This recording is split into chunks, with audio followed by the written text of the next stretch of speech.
নীল রঙের এই ফুলটি দেখতে অনেকটাই দীঘল চোখের মতো। এটি ফুল বাগানের শোভা যেমন বাড়ায়, তেমনি ঔষধি গুণও বেশ ভরপুর বলতে পারেন। তাই আজকের আয়োজনে থাকছে এই ফুলটির নানা আয়ুর্বেদিক গুণের কথা।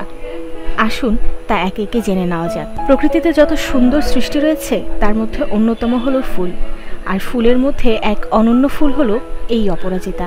এই ফুলটি নীলকণ্ঠ নামেও বেশ পরিচিত অনেকের কাছে।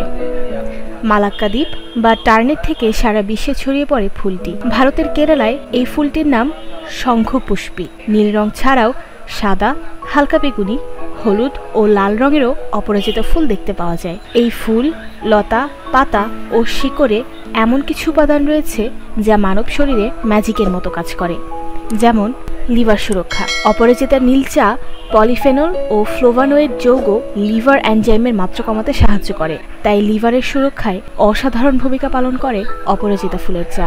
ডায়াবেটিস নিয়ন্ত্রণ।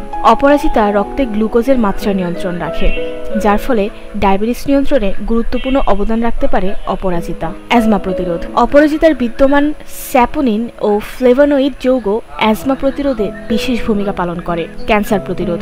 অপরাজিতায় থাকা অ্যান্থোসায়ানিন মানবদেহে ফ্রি র্যাডিক্যাল তৈরি করতে বাধা দেয়, যা ক্যান্সার প্রতিরোধে কার্যকর ভূমিকা পালন করে। স্মৃতিশক্তি বাড়াতে অপরাজিতা। অ্যালজাইমার রোগের চিকিৎসায় অপরাজিতাকে ব্যবহার করে থাকেন চিকিৎসকেরা, কারণ এই ফুল স্মৃতিশক্তি বর্ধক হিসেবে কাজ করে। হৃদরোগের ঝুঁকি কমায়। এটি রক্তে ট্রাইগ্লিসারাইড, কোলেস্টেরল এবং এলডিএল এর পরিমাণ কমায়, তাই হৃদরোগের ঝুঁকিমুক্ত থাকতে ডায়েটে বেছে নিতে পারেন অপরাজিতার চা। আয়ুর্বেদ শাস্ত্রে বয়ঃসন্ধিকালীন উন্মাদ রোগ, গলগণ্ড রোগ, ফোলা রোগ, ঘন ঘন প্রস্রাব, স্বরভঙ্গ, শুষ্ক কাশি, আধা কপালে ব্যথা ইত্যাদি রোগে অপরাজিতার মূল, ফুল, পাপড়ি, গাছের লতাপাতা, মূলের ছাল ও বীজ ব্যবহার হয়ে থাকে।